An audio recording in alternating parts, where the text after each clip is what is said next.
तो उस मर्द को मर्द समझती नहीं। अगर उसने उससे कोई उसकी वीडियोस या पिक्चर्स लीक करने का कहा भी तो वो फिर ना मर्दी है। घर की जो बीबी जी हैं जिसके बारे में वो कह रही थी कि उनको भी मैंने बताया कि उनके बेटे मेरे साथ ज्यादती करते थे और उसके बाद ड्राइवर ने भी कोशिश की। सुनने में ये भी आ रहा है कि उनको प्रेगनेंसी पिल्स भी देगी रोकने के लिए। घर में वालिदैन के सामने लड़कियां लड़के उनके बेटे बेटियां नशा कर रहे हैं। घर में अपने वालिदैन के सामने लड़कियों से मिल रहे हैं, लड़कियां उनकी दोस्तें आ रही हैं और इस तरीके के मामला चल रहे हैं और वो बड़े चिल हैं कि DHO वाली आंटी। कुछ लड़के होते हैं जो बहुत अच्छे होते हैं, उसने उसके साथ जब ज्यादती की, इसको हम ज्यादती ही बोलेंगे, उसने उसको ज्यादती करके उसको छोड़ दिया। वो हॉस्पिटल में, उसके घर वाले जानते हैं या नहीं जानते, उसकी तो उसने जिंदगी बर्बाद कर दी। उसको कोई नहीं पूछेगा उस लड़के को। बात सारी आएगी उस लड़की पर कि वो उसके साथ क्यों गई, वो उससे बात क्यों करती थी, वो उसके साथ रिलेशनशिप में क्यों थी। अस्सलाम वालेकुम नाज़रीन, वेलकम टू डेली पॉइंट। मैं आपके मेज़बान हुमा खालिद। नाज़रीन, सोशल मीडिया पर इस वक्त एक वाक़या जो है वो ज़ीनत बना हुआ है और वो वाक़या ये है कि मॉडल टाउन में एक घरेलू मुलाजमा जिसकी उम्र सिर्फ 18 साल थी, वो अस्काते हमल के दौरान जो है वो वफ़ात पा गई। उनके साथ इज्तमाई ज़्यादती की गई। आखिर ऐसे मामलात हमारी सोसाइटी में दिन ब दिन बढ़ते जा रहे हैं। जितना इनको कंट्रोल किया जा रहा है, जितना मरियम नवाज साहिबा कहती हैं कि ख़वातीन मेरी रेड लाइन है, लेकिन उतना ही ख़वातीन के साथ ऐसे मामला सामने आ रहे। इसमें ख़वातीन की कितनी गलती होती है, इसमें ऑपोजिट पार्टी की कितनी गलती होती है, ऐसे मामलात मंजरे आम पर कैसे आते हैं, रोनमा कैसे होते हैं, इस वक्त हमारी सोसाइटी कैसी चीज़ों से गुजर रही है, ये सब जानने के लिए हमारे साथ तज़ियाकार सना मौजूद हैं। इनसे बात करते हैं और जानने की कोशिश करते हैं कि as a girl, as a women और खातून होने के नाते ये क्या समझती हैं कि ख़वातीन को ऐसी कौन सी चीज़ें अपनानी चाहिए कि वो ऐसे मामला से बच सके। जी अस्सलाम वालेकुम। वालेकुम अस्सलाम। सना कैसी हैं आप? अल्हम्दुलिल्लाह, आप कैसे हो? अल्हम्दुलिल्लाह। सना, आपने ये वाक़या तो देखा होगा जो इस वक्त सोशल मीडिया ही नहीं बल्कि पूरी दुनिया में इलेक्ट्रॉनिक मीडिया पे भी जो है वो मंजरे आम पर आ चुका है कि घरेलू मुलाजमा के साथ जिसकी उम्र 18 साल थी, इस तरीके से ज़्यादती हुई और फिर वो अस्काते हमल के दौरान उनकी डेथ हो गई। हुमा, ये स्टोरी जब मैंने सुनी तो मेरे दिमाग में पहली बात यही आई है कि वो लड़की जो बोल रही है वो सच बोल रही है कि झूठ बोल रही है। ये बात ना मैं जानती हूँ ना आप जानते हैं, जब तक इसका कोई पोस्टमार्टम का सीन नहीं होगा, ना ही इस पर कोई इन्वेस्टिगेशन होगी। वो घर की जो बीबी जी हैं जो जिसके बारे में वो कह रही थी कि उनको भी मैंने बताया कि उनके बेटे मेरे साथ ज्यादती करते थे और उसके बाद ड्राइवर ने भी कोशिश की, ड्राइवर ने भी उसको निशाना बनाया। तो मैं समझती हूँ कि इसमें वो जो बीबी जी हैं जो उस घर में रहती हैं, उनसे सवाल जवाब पूछने चाहिए कि उनके होते हुए जब वो जानती थी, जब उनको शिकायत लगाई गई उस मुलाजमा की तरफ से कि मेरे साथ ये ज्यादती हो रही है, या और सुनने में ये भी आ रहा है कि उनको प्रेगनेंसी पिल्स भी देगी रोकने के लिए। तो ये बड़ा संगीन मामला है। आजकल हमारे माशरे में मुलाजमें हर किसी ने अपने घर में रखनी होती है। बिल्कुल, आपके घर में भी होंगी, मेरे घर में भी होगी। लोग डर से अपने बच्चों को नहीं भेजेंगे। उनका भी ये रोज़गार है, उन्होंने कमाना है अपना। वो आएंगे, कमाएंगे तो उनका घर चलेगा। वो आते हैं ट्रस्ट करके, माँ बाप अपने बच्चों को भेजते हैं आगे से। ये ऐसी, वो भी एक औरत थी, वो भी एक औरत थी। उसने जब ये सब कुछ वो सुन रही थी या करी थी, बेशक उसका बेटा था, उसको चाहिए था कि वो अपने बेटे को किसी के हवाले ना करे, वो उसको खुद मारती, उससे पूछती कि क्या ऐसा है या नहीं है। अच्छा सना, साइड पे पहुंचाती। लाहौर जैसे बड़े शहरों में ये चीज़ बहुत आम हो चुकी है कि घर में वालिदैन के सामने लड़कियां लड़के उनके बेटे बेटियां नशा कर रहे हैं और ऐसा नशा कर रहे हैं कि वालिदैन कुछ कह ही नहीं रहे हैं। वो घर में अपने वालिदैन के सामने लड़कियों से मिल रहे हैं, लड़कियां उनकी दोस्तें आ रही हैं और इस तरीके के मामला चल रहे हैं और वो बड़े चिल हैं कि DHO वाली आंटी एंड मॉडल टाउन वाले। वो मीन्स के हम ऐसी सोसाइटी की तरफ चले गए जहाँ पर वही सिस्टम है ना कि वेस्टर्न कल्चर को जब अप्लाई करेंगे पाकिस्तान में, ये तो इस्लामिक रिपब्लिक ऑफ पाकिस्तान है ना, हर किसी को चाहिए अपनी इज्जत की हिफाजत करे। वो आपस में मिल रहे हैं, उनके रिलेशंस चल रहे हैं, घूम फिर रहे हैं। माँ बाप को भी इस बात का पता है, अगर बहुत ही गहरा रिलेशन है, आप चाहते हैं उसको हलाल तरीके से, तो आप निकाह करें, ना कि आप उसको लॉन्ग टर्म के लिए आप उसको लेकर चलें और अपने हराम रिलेशनशिप को लेकर चलें।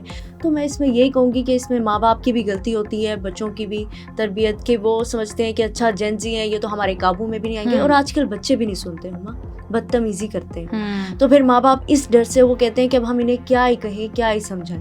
वो कहते हैं हर जगह ऐसा ही हो रहा है, जहाँ देखें वही सब कुछ है। अच्छा, ऐसे मामलात बहुत से सामने आते हैं। ये तो घरेलू मुलाजमा के साथ हुआ, हमने देखा। एक वाकया ये भी हुआ कि यूनिवर्सिटी के जो एक कपल था, उसने वो लड़की के साथ ज्यादती की, लड़की प्रेग्नेंट हो गई तो उसको हॉस्पिटल में छोड़ के वो भागे और उसकी डेथ हो गई। ऐसे मामलात भी सामने आए, बहुत से और भी मामलात सामने आए। ऐसे केसेस जो हैं वो आते रहते हैं। क्या वजह है हमारी सोसाइटी में ये मामलात क्यों हो रहे हैं? हमारी सोसाइटी, वही बात जो मैंने अभी कही कि जो कल्चर है, तरबियत भी बहुत मैटर करती है। कुछ लड़के होते हैं जो बहुत अच्छे होते हैं, उसने उसके साथ जब ज्यादती की, इसको हम ज्यादती ही बोलेंगे, उसने उसको ज्यादती करके उसको छोड़ दिया, वो हॉस्पिटल में, उसके घर वाले जानते हैं या नहीं जानते, उसकी तो उसने ज़िंदगी बर्बाद कर दी ना। उसको कोई नहीं पूछेगा, उस लड़के को बात सारी आएगी उस लड़की पर कि वो उसके साथ क्यों गई, वो उससे बात क्यों करती थी, वो उसके साथ रिलेशनशिप में क्यों थी। तो मैं समझती हूँ इसमें सिर्फ औरत को कसूरवार ठहराना काम नहीं है। ये जो ऐसे लड़के हैं, जो ऐसे मर्द हैं जो लड़कियों को निशाना बनाते हैं, उनको भी पूछना चाहिए। और अभी ये रिसेंट न्यूज़ आई है, मैंने सुनी है कि वो जिसने ज्यादती की है मोटरवे पर, उनको डेथ सेंटेंस सुना दी गई है। तो मैं समझती हूँ ऐसे जब वाक़यात को बहुत ज़्यादा देखा जाएगा, उनके ऊपर स्ट्रिक्ट एक्शन लिया जाएगा, तो फिर ये कम हो जाएंगे। अच्छा, इसमें ना 2 तरह के केसेस होते हैं, 3 तरह के। एक होता है जना बिल जबर, एक होता है जना बिल रज़ा, और एक होता है कि बस ठीक है, लेकिन ये तीसरा उसमें आ जाता है, इसको हम छोड़ देते हैं। तो ये 2 तरह के मामलात होते हैं। किसी में जना बिल जबर होते हैं, जो इस केस में हुआ, शायद अभी तक जना बिल जबर ही है। उसके बाद एक केस होता है जो जना बिल रज़ा होता है, जिसमें दोनों लिविंग रिलेशनशिप में होते हैं, लड़की और लड़का दोनों राजी होते हैं। फिर एक टाइम आता है जब लड़का उनका आपस में अंडरस्टैंडिंग खत्म होती है, या लड़का धमकियां देना शुरू हो जाता है, आपको ब्लैकमेल करना शुरू हो जाते हैं। और एक ऐसा वाकया अभी सोशल मीडिया पे मैंने देखा भी कि एक स्कूल टीचर को एक लड़का जो है वो उसकी तस्वीर के लिए ब्लैकमेल कर रहा था, और फिर कुछ मीडिया के लोगों ने मिलकर उसे पकड़ा और उस लड़की ने भरे बाजार में उसे जूते मारे, उसे मारा और कहा कि इसके साथ मेरा रिलेशनशिप था, शादी की बात हुई। तो इसने कहा मैं शादी नहीं करूंगा, और उसके बाद मुझे इस तरीके से ब्लैकमेल करने लग गया कि ना तो मैं शादी करूंगा, लेकिन तुम्हारी तस्वीरें ज़रूर लीक कर दूंगा। इसमें ख़वातीन को किन चीज़ों का जो है वो ख्याल रखना चाहिए? ख़वातीन को इन्हीं चीज़ों का ख्याल रखना चाहिए कि अगर कोई लड़का आपको अप्रोच कर रहा है शादी के लिए, आपका उसके साथ रिलेशन हुआ, अंडरस्टैंडिंग हुई, वो आपको अप्रोच कर रहा है, अपने घर वालों को बीच में इन्वॉल्व ज़रूर करना। उनको घर में से ज़रूर किसी एक को, अपनी बहन को, अपने भाई को या अपनी मदर को बीच में इन्वॉल्व रखें, उनको बताएं कि ऐसा सीन है। और बराए मेहरबानी अपनी जो वीडियोज़ हैं वो किसी से भी शेयर मत करें। आजकल के दौर में किसी पर भी भरोसा नहीं किया जा सकता वीडियोज़। और वो मैं तो उस मर्द को मर्द समझती नहीं। अगर उसने उससे कोई उसकी वीडियोज़ या पिक्चर्स लीक करने का कहा भी, तो वो फिर ना मर्दी है। वो अगर अपनी माँ का बेटा है तो उसको ऐसा कहना ही नहीं चाहिए था, पहली बात तो ये। और दूसरी बात ये कि वो लड़की को भी एहतियात करनी चाहिए थी। चलो अगर ऐसा हो गया है, रिलेशनशिप ख़त्म हो गया है, तो मेन चीज़ यही होती है कि आपने पहले भी इज़्ज़त करनी होती है, आपने बाद में भी इज़्ज़त करनी होती है। पता आपका बाद में चलता है जब आपका रिलेशन ख़त्म होता है किसी के साथ, कि तब वो क्या बिहेव कर रहा है, वो आपकी प्राइवेसी का ध्यान रख रहा है या नहीं रख रहा, या वो आपसे बदले लेने पर आ गया। फिर इसका मकसद यही होता है कि उनका कोई मकसद होता है, या तो कोई पैसों का लेन देन होता है, या फिर कोई और ग्रज हो जाता है। अच्छा, इसमें बड़ी एक अहम चीज़ है कि सबसे पहले कि ख़वातीन के लिए सबसे, अगर आप किसी लिविंग रिलेशनशिप में हैं, आपका किसी के साथ फिजिकल रिलेशनशिप है, तो उसका बेहतरीन सोल्यूशन है कि आप खुद को फिल्म कर ही क्यों रहे हैं। आपको करना ही नहीं चाहिए। देखिए, मोस्टली लड़के आप देखेंगे कि ऐसी कंडीशंस में वीडियोस बनाने वाले मेल हजरात ही होते हैं, और आपको इन मामलात में उस मर्द को रोकना चाहिए कि आप ये वीडियो ना बनाएं। अगर वो खुद भी लीक नहीं करता, तो आज का वो दौर है कि आपका फ़ोन हैक हो जाता है, कुछ भी हो जाता है, तो आप कैसे अपनी इज्जत का किसी के साथ सौदा कर रहे हैं कि अगर वो आपके साथ एक लिविंग रिलेशनशिप में है, तो ये कौन सा सौदा है कि उसमें वो आपकी तस्वीरें ले रहा है, आपकी वीडियोज़ ले रहे हैं। क्या कभी आपने भी उस मर्द की वीडियोज़ और तस्वीर ली है कि बाद में ज़रूरत पड़ने पे आप उसकी लीक कर देंगे? तो ये किसी भी रिलेशनशिप में आई थिंक सो सबसे गलत चीज़ है।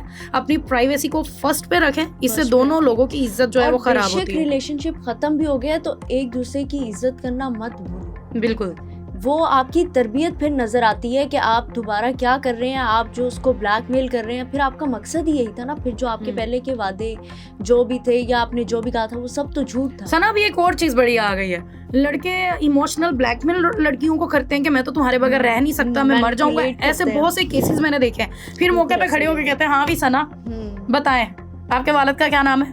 मोहम्मद शाहिद इकबाल। सना वल्द मोहम्मद शाहिद इकबाल, क्या आपको फलां के साथ निकाह कबूल है? बिल्कुल नहीं। मतलब आप आगे से इमोशनल हो जाते हैं कि यार जब मौके पे खड़े होके वो एक इस तरीके से निकाह जब एक कर रहे हैं। लड़की नो बोल रही है आपको तो उसका मतलब नो ही होता है। बेशक वो आपके साथ रिलेशनशिप में थी, बाद में आपकी कोई गलतियां उसने देख ली, उसने नहीं मैं आप समझे नहीं बात कि वो मौके पे खड़े होके इस तरीके से ना निकाह करते हैं, उसके बाद लड़की के साथ फिजिकल हो जाते हैं। जैसे मैंने अभी आपसे बोला ना, बाद में लड़की के साथ फिजिकल होते हैं और फिजिकल होने के बाद उसे छोड़ देते हैं और फिर वो निकाह गया भाड़ में। तलाक भी नहीं, निकाह गया भाड़ में। वो निकाह कौन से भाई, कहाँ से होते हैं ऐसे निकाह? और वैसे लड़कियां बेवकूफ है कि वो इन बातों में आ जाती हैं, तो उस दौरान लड़कियों को क्या करना नहीं, चाहिए? ये चीज तो मैंने बहुत कम देखी है। नहीं, बहुत रेयर हो चुकी है। हाँ, आप बता रही हैं तो होगी ऐसे कि ये बहुत रेयर है, आप कह रही हैं। लेकिन मैं समझती हूँ कि अगर लड़की ने नो बोल दी है उस वक्त, तो आप उसको इमोशनली मैनिपुलेट नहीं कर सकते, बिल्कुल नहीं कर सकते। अगर उसने आपको पहले हाँ की है, बाद में ना करी है, तो वो किसी वजह से कर रही है। उसने कुछ देखा है, उसने आपके साथ जिंदगी गुजारनी है। ये कोई एक दो पल की बात नहीं है, ये कुछ दिनों की बात नहीं है, ये पूरे लाइफ डिसीजन होता है। आपकी फैमिली उससे रन होनी होती है। नहीं जी, देखिए अगर इस कंडीशन में मैनिपुलेट करना कि मैं ये कर लूंगा, मैं सर्फ खा लूंगा, मैं जहर खा लूंगा, मैं कांच मार लूंगा, हाँ, उससे मैं छत से छलांग लगा दूंगा, उसकी तरफ से फोन आ रहा है, उसके दोस्त का फोन आ रहा है कि उसने ये कर लिया, उसने वो कर लिया, तो बराए मेहरबानी ऐसा मत किया करें। बिल्कुल ऐसा कुछ भी नहीं होता। सेकंड, अगर आप किसी ऐसी सिचुएशन में फंस चुकी हैं, और एक और चीज कि उसने खाना नहीं खाया, उसके दोस्त की कॉल आ रही है कि उसने खाना नहीं खाया अभी तक, और वही बैठ के वहीं पे बैठ के बिरयानी खा रहा होगा। हाँ, ये बात भी है। बहुत सी चीजें ऐसी है। अगर आपके साथ खुदा ना खास्ता कोई लड़का आपको झूठी शादी के दावे आपसे करने के बाद जो है वो आपके साथ ज्यादती करता है, तो आप अपना एक अच्छा सा वकील हायर करें, अपने वकील के पास जाएं। आपका वकील उसको वहां से पकड़ के घसीटेगा जहां से आप सोच नहीं सकते, और आपसे शादी के दावे करके आपके साथ फिजिकल होने वाला बंदा कहीं से बच के भाग नहीं पाएगा। इन सारे मामला के लिए अब ऐसे केसेस जो सामने आते हैं उनके लिए हमारी जो अदालत है वो ओपन है कि आप कानून का सहारा लें और उनको सजा दिलवाएं। सना, आपका बहुत शुक्रिया। और एक चीज बोलना चाहूंगी कि औरतों को कि डरना नहीं है आपने बिल्कुल भी। बराए मेहरबानी डर कर चुप मत हो जाएं। अपने घर वालों में किसी एक को लूप में ले लें, किसी एक को बता दें, अपनी किसी फ्रेंड को बता दें। डर के आप चुप कर जाएंगे, वो आपको और डराएंगे। बिल्कुल, इसलिए उस पर एक्शन लें। और आजकल तो बहुत ज्यादा कानून भी आ गया कि आप बगैर आपके क्या कहते हैं शनाख्त को डिस्क्लोज किए उस पर एक्शन लिया जाएगा और वो आपका केस सॉल्व किया जाएगा। बिल्कुल, आप इदारों के पास जाएं, सहारा लें, ताकि वो मर्द या उस जैसे कई मर्द दोबारा किसी औरत के साथ ऐसा ना कर सके। अपने और अपने प्यारों का ख्याल रखें, अपनी इज्जत को सबसे पहले रखें। अगर कोई आपके साथ ज्यादती कर रहा है तो उस घर में ना बताएं, सीधा पुलिस के पास चले जाएं, बाहर निकलें, शोर मचाएं, लेकिन यहाँ तक नौबत ना पहुँचने दें कि आपको अपनी जान से हाथ धोना पड़े। हमें इजाज़त दें, मिलते हैं अगले पॉडकास्ट में, तब तक वस्सलाम।